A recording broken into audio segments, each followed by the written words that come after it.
खर्च कसं करावं याचे ज्ञान पाहिजे. उगाच करून करून मरण्याचं यार त्याचा उपभोग पण घेतला पाहिजे योग्य दिशा. करावं म्हणतो, काशीला जावं म्हणतो, रामेश्वरला जावं म्हणतो, पण का करू गुडघेच. चांगले असताना काय काय केलं, चांगलं असतानाच करून बघायचं ना. पण चांगलं असताना वाममार्गाला जातो आपण, चांगलं असताना नको ते करतो. दाता पडल्याच्या नंतर माळकरी कुणी होणार आहे. कन्या खायच्या माळकरी होऊन काय अर्थ आहे, काही आहे का. पोती ऐकायला म्हातारपणी जाऊन काही अर्थ आहे का.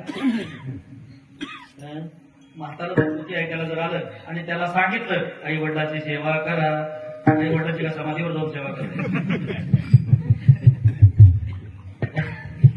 ते करण्यासाठी जिवंत असले पाहिजे ना, योग्य वयात गेलं पाहिजे, जेणेकरून 2 घास त्याच्या पोटात मिळते.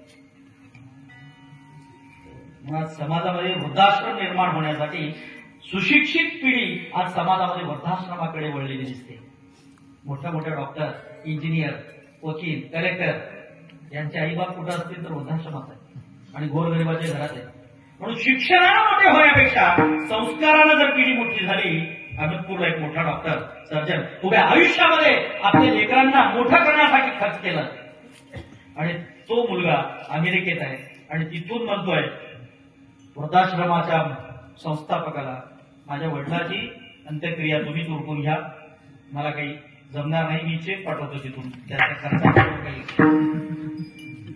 खर्चाचा जो काही हिशोब असेल तुम्ही मला मेल करा, मी तिथून तुम्हाला चेक पाठवतो. म्हणत त्याचं काय आणि तुम्हाला अंत्यक्रिया मिळावी याचं काय. तो म्हणतो ऑनलाईन अंत्यक्रिया करू आपण, तुम्ही व्हिडिओ कॅमेरा लावा, तिथून मला दाखवा, मी इथूनच फुलं टाकतो. तसाच जर मला का, तसाच वाढला का, तसाच याला वाढवलं का.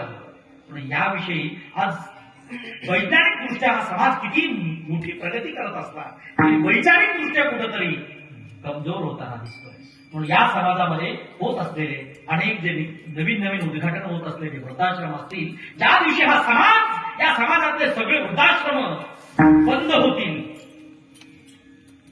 त्या दिवशी म्हणून आम्ही खऱ्या समाजाची निर्मिती झाली. ज्या दिवशी सगळे अनाथाश्रम बंद होतील आम्ही समजू की आता सगळेजण पुण्यवान झाले. ज्याच्या उदरी जन्माला आलेले लेकरू ज्याच्या त्याच्या घरात दारात जर वाटलं आम्ही समजू कसं का असणार त्याचं लेकरू.